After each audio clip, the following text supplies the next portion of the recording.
Hi, and welcome back to another episode of DSC's Charity Questions, where we ask the questions to people from the sector that you want us to know the answers to. So, welcome, Mike Hudson, one of our authors at DSC and a long time, not necessarily a colleague, but you do feel closely entwined with what we do here at DSC, of course, with one of your books, Managing Without Profit. And Mike's here today to talk about that, but also to talk about leadership and learning in organizations and focusing on results in a sector where, of course, we manage without profit. So, Mike, thank you for joining us today. Of course, we're here to ask you some questions, but a little bit about you. What brought you to this point, Mike, and what made you out managing without profit, that sort of thing? Well, I started life in the voluntary sector, working for Friends of the Earth and ending up as administrative director. And I greatly enjoyed the sector. I then went to business school and spent a period of time in business consulting before deciding that what really got me out of bed every morning was working for charities, which I'd started to do in the evenings and weekends. And then I talked to one of my business professors, Charles Handy, who said, Mike, if you really are committed to doing this, give up your job in business consulting and set up your own consulting firm. That's what I did. And I built a small group of people around me who were all committed to providing the best quality consultancy to the voluntary sector. And I've now been doing it for probably too many years. And what's the name of the consultancy? Right. Compass Partnership is what we're called. Yeah. Nice. So we'll talk about how to reach Mike later, but a quick Google of that will also bring up Compass Partnerships if you're interested now. So I want to know what made you write Managing Without Profit then, and I'm guessing it's linked, but what drew you to write the book? It's in its fifth edition, I believe now. So fourth edition. Fourth edition. I'm getting ahead of myself. Yeah, fourth edition. You should have the maroon coloured version, which Absolutely. is the biggest and the best. Yeah. But what I wanted to do at the time, I'd done a series of consulting assignments for charities and other not-for-profit organisations. And what I wanted to do was to bring together my experience and best practice between the covers of a single book, so people could have on their bookshelves a source, a reference source, which they could use as a starting point to investigate any particular topic that is interesting them. And this was written particularly for chief execs, for chairs, for trustees, and for senior managers who may be new to management or to governance and didn't know where to start. Hopefully, Managing Profit is the starting place. And indeed, a number of people have got all four editions on their bookshelves. I bet they do. And it's evolved over time because one of the things that has happened during my time in the sector is the quality of management and governance has increased dramatically. It is so different from what it was 30 years ago.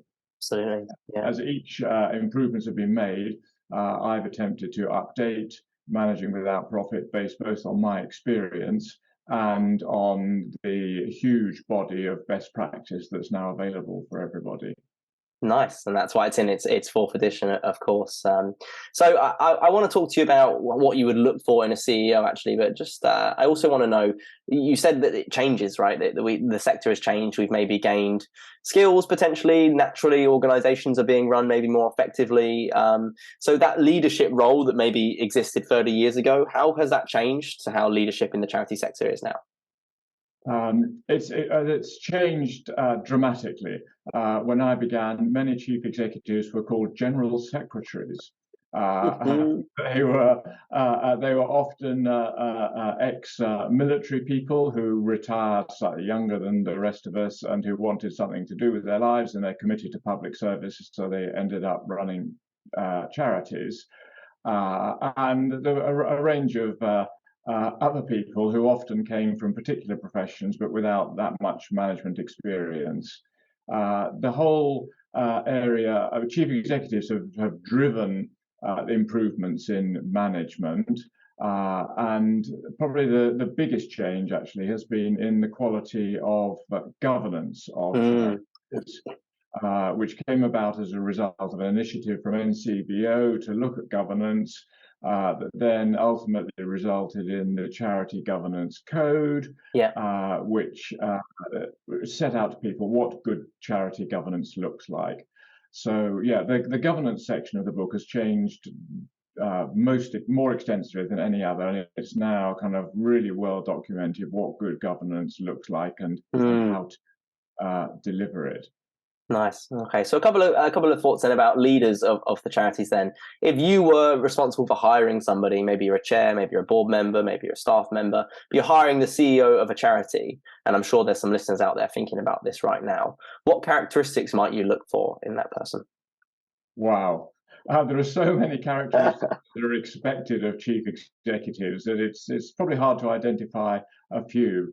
But I guess the things that would bubble to the top of my list would be, firstly, an ability to grasp the big picture of an organization's wider context and the particular mission it has to achieve impact. And this means being really clear about the organization's purpose, and as a chief executive, having an ability to make sure that all parts of the organization are driving forward to achieve a limited number of achievable objectives. And that ability to have the big picture and to focus on it is a crucial requirement. The second characteristic I'd look for is the ability to create and manage a really strong team. Nice. A group of people who are able to deliver the organization's operational objectives, allowing the chief executive to free up their time to do those things that only the chief executive can do, managing upwards, managing outwards, being the figurehead of the organizations. And to do that, chief executives need not to do the work of their team. They need to delegate as much as possible and have a free up time to do those things that only they can do. Absolutely. I guess the third thing would be an ability to work with trustees, and particularly with the chair of trustees, ensure that the organization has the highest standards of governance and that trustees really can add value as guardians of the long-term success of the organization. And trustees can only do it if there's a chief executive who is really able to support and enable them to do it. So Absolutely. Those are three. There are many more characteristics. Of course, yeah. Emotional intelligence, empathy, ability to network, personal resilience. The list can go on. And it's a demanding job being a chief executive, and one has to recognize none of us has all of those characteristics, but those would be my top three. I like it though, so it's kind of the managing the execs, the non-execs, and then of course keeping an eye on that big picture. I love it. Exactly. And with all that responsibility, I think I don't know. I see this in the charity sector, and I've been in the sector for a long time. Maybe I'm not. I'm seeing maybe people are seeing this outside of the charity sector as well. But burnout, right? The idea that maybe we're not necessarily trying too hard, but maybe not focusing on ourselves as much as we could in this. And I think COVID did a little bit for kind of increase demand for our services, and maybe that hasn't come with increased funding and increased time and increased people. And so if you're a CEO, but also actually anybody in the charity sector, is there anything you would recommend to them to kind of reduce risk of burnout? Definitely. And it builds on my previous response about building a team of people who have the abilities and the confidence that they can take the operational decisions that need to be taken, so that the chief executive doesn't take on too much personally. Yeah. And I think that also means having chief executives who ensure that the organization as a whole doesn't take on too much. It's very easy in the charity sector, because we all are committed to the causes we're working for, take on too much and to expect too much of people. And that sadly can then lead to ill health, poor productivity, and burnout, not only of chief execs, but also of other members of staff as well. And my experience is it's better to do less and do it well than to try to do too much and to fail to progress all of them. Absolutely. And it's really tough to say no as a key decision. There's a key decision for trustees sometimes to say, no, we shouldn't be doing that. I know there's need out there, but we can only do what we can do, and we shouldn't exploit people's charitable motives and overburden them and lead them to burnout. So it's important that the trustees say to the chief executive no sometimes, and it's important likewise that chief execs say to their managers that I think, although you would be very keen to do that, I think we'd be taking on too much. Let's focus on doing what we have agreed to do really well, and not be tempted by the latest source of money or the latest scheme to take on yet more work. Absolutely. I think it's a bit of a cheesy quote maybe, but in our project management courses, we use Einstein's quote, we can do anything, but not everything. Yes. And it's so applicable, isn't it, to the sector? What do we focus on, right?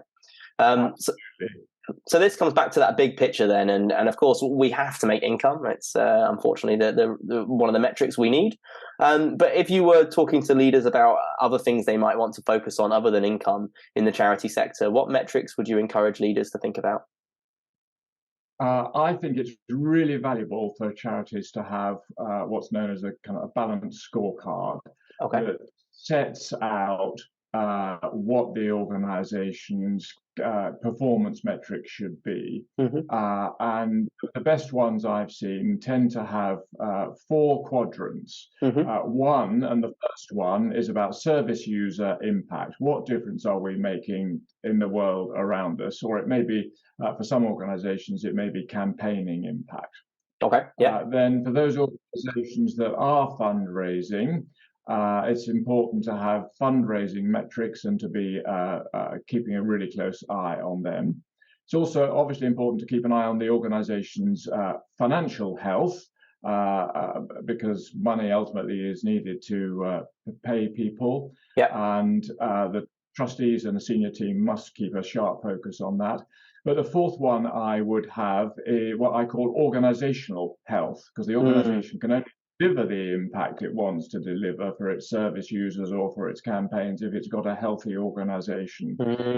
I encourage organizations to track, for example, the proportion of staff with individual development plans, to track staff satisfaction, staff turnover, investment in IT, all those sorts of measures that enable the organization to do its work. The challenge is often to get all those metrics together and to reduce it to a couple of pages so that staff, trustees, and others can have what I call the view from the bridge of the organization. I like it. How impactful are we being? Are we raising the financial the funds we need, or are we winning the contracts we need for contracting organizations? Are we financially healthy, and are we looking after our people well? You say the bridge. I'm a sci-fi fan, and I mean immediately Jean-Luc Picard on the Enterprise. When you say that the bridge, I like that terminology for looking at the organization. So it's measuring beneficiary impact. I'm a sailor, so You're a sailor, of course. Nautical images come naturally to mind. Love it. So we're talking about measuring kind of impact, beneficiaries, service users. Then we're talking about fundraising, income, financial health, not just income, obviously, and then development of staff. I love that. It's really powerful. Exactly. And I think in the past, if you look at, as I did at the beginning, when I started consulting, trustees would mainly receive financial metrics. What's the income and what have we spent? That's very important, but I think they're only one of the 4 quadrants that trustees need to keep their eye closely on, and that chief execs need to make sure that the information is presented in a digestible format. And I guess almost in a repeatable format as well, that it becomes familiar to people who are reading this stuff. It should, exactly. It should. That's a very good point. The balanced scorecard should. It will need to evolve and change as the organization's work changes and as the organization gets better metrics. But it should have a similar format every time. So anybody who looks at it can say, okay, I can see these bits are rated green and the RAG rating system, we're doing well. These are orange, areas for concern. These are red, we need action. And you can see the performance at a glance. Absolutely. And we do this at DSC. We call it our dashboard, and I'm sure that was inspired in part by you, Mike, definitely. So let's say you're mentoring a CEO, then I don't know, are you available to mentor people? Mike, do you mentor people? I do some mentoring. Yes, Cool. I do have a few people who I support Nice. on a one-to-one basis. So the majority of our work is consulting assignments. Fine. So let's say you are mentoring a CEO creating a new long-term strategy, then what kind of questions might you ask them? And just to put the listener kind of in the perspective, ask yourself these questions. As Mike says this, maybe you want to pause it and write down your own interpretation of what your answer is to that. So Mike, what questions might you ask? I think long-term strategy, it may not be a mentoring, you may actually be working with an organization on developing a long-term strategy. But there are three questions I think it's worth focusing on. The first is, what is the plan for engaging staff and trustees, volunteers and key stakeholders in the process of developing the strategy? Because their engagement is so essential to ensure that they understand and they're committed to the strategy. It's not something that the CEO can do sitting at home. It's not something that the senior management team can do alone. It needs the engagement of all parts of the organization to ensure that the strategy is, when it's produced, is supported by as many people as possible. So process is key in developing strategy, and I'd always ask, what's the process you've used in the past? How does that need to change? What should it be in the future? The second thing I would say, I would ask people has it been boiled down into a really clear high-level statement of the organization's mission and its key objectives? Is it something that is robust, that will last for a few years? Can the essence be summarized in a sentence or in a paragraph? Because a good strategy isn't a great big long document, a list of to-dos. It is a statement of what's our overall approach to addressing the challenges we face. And nice. It needs to answer the why, who, what, where, how questions. Why does the organization exist? Who is it for? What will it do? Where will it work? And how will it deliver impact?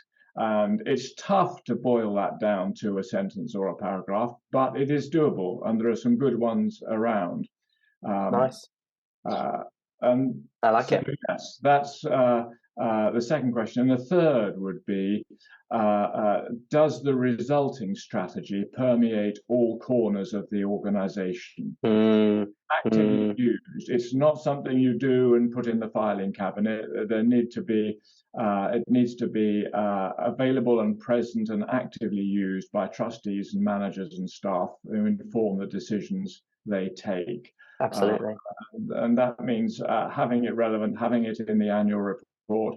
I've even seen one or two organizations where it's in the entrance hall. This is our strategy. This is why we exist, who we're for. So it reminds people every day they come into the office to focus on limited things that we should do. It's powerful. Generally, in preparing it, one gets involved in a kind of wide and broad discussion, but it needs to be focused down in the end to a sentence or a paragraph. Love that. And it's a nice aspirational goal to go for as well, actually, in terms of boiling it down to something that small. So I think maybe you'll say that it's different kind of strokes for different folks for this question. But let's say we've got some of our listeners are sat there considering renewing their strategy, or maybe they don't have a strategy. They're thinking about putting this in place. Would you give somebody an optimum length of strategy to consider, like kind of multiple years, whatever that might be? Yeah, I'd say a couple of things there, George. One is a strategy should be sufficiently robust that it doesn't require frequent changes. Nice. It needs to endure, but it also shouldn't be set in stone. And those things may be seen to be opposing each other. A little bit, yeah. New opportunities arise. Organizations need to consider them against their purpose and mission statement, review them thoroughly, reject some of them, but sometimes adjust the strategy to take account of new circumstances. Absolutely. So that's the first thing I'd say. And the second thing I'd say, it depends very much on the type of organization. So a housing association, for example, a housing charity with which has longer timescales, 10 years of building houses and renting them and so on, needs to have longer timescales. Whereas, say, a contracting organization needs to be more agile to respond to more frequent changes in government policy. Yeah. A campaigning organization maybe even need to be even more agile because opportunities come at short notice, and one needs to be able to adjust a strategy to reflect changing world circumstances. Absolutely. Having said all that, I would say typically I think organizations should look 3, 4, or 5 years ahead in their strategy. Yeah. But the strategy itself should be reviewed thoroughly every 2 or 3 years. Nice. So two different timescales. How long are you looking ahead, and then how often do you review? And it comes back to that first question you just told us about talking to your service users and seeing what they want, and they may be able to come up with creative things that our strategy didn't encounter before, but actually it's the right thing for the organization to do, to pivot. Exactly. And the environment changes, the political environment changes, the circumstances change, and it's sometimes necessary to adjust to those changes. Absolutely. Cool. So you mentioned looking at leaders through the perspective of their relationships with staff, the big picture, and also the board. So a couple of questions here. I'll ask you them together. One is about creating a good relationship. But the other question is also, if you don't have a good relationship, what might you do, or what might you recommend to the CEOs or leaders out there listening to this? I think the answer to both is similar, actually. Cool. And I'd make 4 points. One is start by building trust and confidence and having good personal relationships with each board member. It's really important CEs get to know them, understand where they're coming from, what their skills and experience are, and how they can contribute most. Every board member is different, and those personal relationships are important, and investing time in them is really valuable and pays great benefits when the going gets tough. If you've got personal relationships, I'd start there. The second thing I would say, which comes out from a lot of our governance reviews at Compass, is to ensure immaculate preparation for board meetings. Working always closely with the chair to ensure that agendas and papers really do focus on governance issues and don't encourage the board to delve into operational matters. Too often, sadly, I see board papers, boards discussing operational matters, and you ask, why are they discussing operational matters? Because the papers are all about operational matters. Yeah. The chief execs and chair have a huge responsibility here. And that helps to create a really good relationship with the board, because they can add greatest value discussing higher level strategic issues, not getting dragged down into operational matters. Nice. Third thing I would say is give attention to your relationship with the chair. Anticipate where you and the chair might have any differences of opinion and resolve them privately, but be seen to be united in public. Recognize that the chair's role is challenging, and so support the chair to perform it well. Nice. I love that. And the fourth thing is related to that, really, is a necessary requirement to have an open relationship with the chair, in which you can both praise and challenge each other without threatening that relationship. Nice. It's really important that you and the chair together kind of anticipate problems, so the board gets no surprises.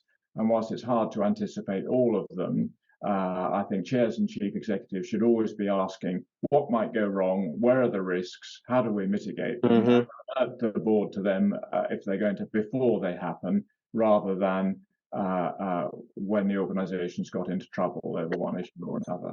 Absolutely. Yeah, nice. Great. So I think I'm interested to hear a little bit more about the learning side and encouraging learning in organizations. That really touched with me earlier when you said actually one of the fourth quadrants of a strategy would look at how we include people in their development. And so I think as a trainer and as somebody that provides training in the charity sector specifically, one of the things that I kind of notice, and I know this is what everybody says, and maybe in some organizations it's not necessarily true, but it does seem to me that learning budgets are commonly cut to ensure kind of services are delivered. And if you were talking to a charity, maybe you're consulting a charity, maybe it's a friend of yours that's working at a charity, what would you say to an organization that was considering making that decision to cut the kind of investment in staff? Don't. Mm, Sure. right. It's always very tempting, isn't it? So there's people out there in need, and we should cut our learning budgets in order to get more money going to the front line. But it can be a short-term decision. Mm, And learning is about learning to work smart rather than learning to work hard. And it's about having people capable of doing the jobs you want them to do and helping them to do it better, about investing in people's career development as well, so they stay with the organization. So I think it's really important that, and only fair that organizations allocate a proportion of their budget to learning, and so that people have opportunities that they wouldn't have. And it could be an investment that saves you money. If when careers are developed well within an organization, people don't leave. When they leave, it's a huge cost that you can't avoid, recruiting a new person and getting them up to speed. absolutely. Absolutely. The second thing I'd say is that not all learning costs money. Ensuring people have time for learning is often more important. So imbibing within the organization a culture of team learning from the top, starting by trustees learning about how they're doing and how they can do their job better. Yep. The senior management team creating time to learn and reflect on their performance, and they in turn cascading down the organization the notion that we all spend time reviewing how we're doing things. We review what went well, review what didn't go so well, and we learn from it. Absolutely. Is just so important, both organizational effectiveness and also to people's good health and their enjoyment of their work. Definitely. Particularly younger people these days are very keen on knowing before they take a job what a learning opportunity is going to be. How will my career develop with you? Absolutely. So organizations that invest in career development and in learning are likely to attract the best people. Nice. And I think staff development, you're right, alongside maybe flexible working, are something that charities do offer typically, and can be very great ways to attract staff, especially when maybe wages aren't always competitive. So in terms of staff development and flexible working, maybe if you wanted to say a little bit more about those possibly, but if not, is there anything else we could consider as well as charities to kind of attract people? Flexible working, I think, is a great outcome of the COVID epidemic. Actually, we've Me too. learned. I mean, but my experience, it used to be senior managers who took the liberty of flexible working, but required staff to be in the office every day. Yeah. I think we've all learned that flexible working is possible. Absolutely. And a good thing. I think at one point, immediately after the pandemic, it was thought we could be entirely flexible. People could all work from home all the time. And actually, I think it's becoming increasingly clear that maybe isn't the best way forward. And indeed, I think the pendulum is swinging the other way a little bit now. And yes, flexible working is a good thing, but there are limits to the flexibility. And if there isn't a core of time when everyone is in the office environment, it's hard to maintain personal relationships. It's hard to have those creative conversations that you have. That's a big one. Language. Yeah. It's hard to learn from each other. It's particularly hard for new members of staff. So I think we're going to find a balance where people who are able to work from home maybe do that 1 or 2 days a week, but are still expected to be in the office for a core time when everybody Nice. is in the office, because otherwise the notion of the organization and a team starts to dissipate, and your relationship is purely electronic, and it ultimately, I don't think, works so well. Yeah, and it's interesting because we are entirely remote at DSC, but I also worked for DSC when we were face to face. And so I've built those relationships over years, face to face with people, and I do wonder what it would be like if I did come into a new organisation entirely remote. Probably also mindful that I'm a massive extrovert and talk to absolutely anyone, and probably one of the loudest people at DSC, and not everybody's like that as well. Somebody joins. We talk about process mapping a lot, and succession planning is in this flexible world as well, to encourage people to be able to work whenever is effective for them. But I like what you're saying there about still having those moments of face to face. Nice. I think that's really important, and I think it relates both to staff and also to trustees who now kind of meet flexibly and meet on Zoom.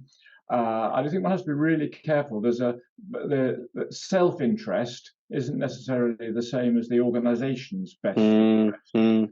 So self-interest is maybe I would like to work from home. I'd like to have more trustees meeting online because I don't have to travel.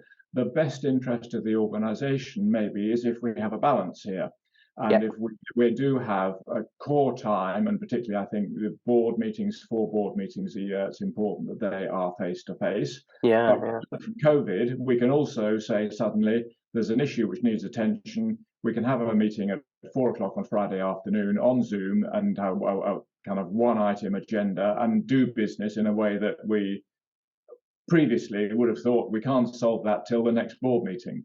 Exactly. So yeah, there are some great advantages, but we need to be careful that self-interest doesn't override the organisation's interests. Nice. So, one final question, and you are the managing about Profit Man. You're a 4th edition of the book. So, are there any tips for charities that are trying to survive with very minimal spending? Give us all the answers, Mike, please. All your answers. I start from the point of view of ensuring that our aspirations don't exceed the resources we have available to deliver them. That's the starting point. There are always many, many more problems out there that all charities could use more money to solve. And I think if money is tight or if budgets are being cut, the first thing to do is look at, can we do this in a different way? Are there things we can do more efficiently? Yeah, okay. And actually, I think businesses are often better at asking that question than charities. And they are good because of the financial dynamics of a business, good at driving out inefficiencies. And I think in the charity sector, sometimes we are less good at that. I can remember a time many years ago when I worked with VSO on sending volunteers overseas, and we asked the question: could we send twice as many volunteers using halving the time it takes to get people abroad and halving the resources to do it? And actually, when we started to look at it thoroughly over an extended period of time, it was possible to do a lot more efficiently. When we actually asked the impossible question, can we do this in a different way? Nice. So I do think that it is possible for charities to be more efficient, and it's really important to identify where there are efficiencies. And the second thing I would say, which comes back to something I've said a number of times in this podcast, is it's really important for boards and senior managers to learn to say no to things. It's extremely difficult. People offer you money to do more things, but always ensure the organisation isn't overstressed and the staff aren't overburdened, because burnt out staff is irresponsible. And saying no is tough. And the managers like to be popular and say yes, well, but actually sometimes or often it's in the best interest of the organization to be really clear, to have high expectations of staff, but ensure that those expectations are fair and reasonable. Love it. I love it, Mike. Thank you so much. And I think there's so many different takeaways from that, from the questions about the strategy to the structure of the strategy, through to just your general tips for managing a board relationship, managing learning budgets. all of that fun stuff. So Mike's book is available from DSC and other places, Managing About Profit. Give it a Google, and you can find that. But at the same time, Mike, if people wanted to find you, I know we spoke about Compass partnerships earlier, but is there anywhere you post, do you tweet, are you and socials? Is there any way you'd like people to kind of follow you? Google is the best way. Just Gotcha. There are lots of Compass partnerships, but Google Compass Partnership Management Consultants, and you'll get a phone number, and you can call us in the traditional way. Amazing, great. Thank you so much, Mike. Is there anything else you wanted to say to all our listeners before we wrap it up? I say a couple of things. It's been a huge privilege to work with charities for most of my working life, and I've learned so much and enjoyed every day of my working life. And I currently not yet planning to stop, despite being beyond retirement age, because it's been a great privilege. Wow. I've learned as much and more, indeed, from the organisations I've worked with, I'm sure, than they've learned. So yeah, it's been great. What a powerful way to finish, Mike, and what a lovely message. Thank you so much for your time. So really appreciate you joining us today. Lovely to talk to you. I shall look forward to seeing the podcast. Cheers. Thanks, Mike. Okay, bye. Bye. Thank you for watching Charity Questions by the Directory of Social Change. So this is the podcast where we bring charity experts to you and we ask them the questions that you provide us via social media. So if you want to get involved, please check out the Directory of Social Change on Instagram, Twitter or LinkedIn. And of course, to hear more about this content and to learn more about Charity Questions, subscribe to our YouTube channel now, and of course like this video to let us know if you enjoyed it. Thank you very much for watching. Cheers.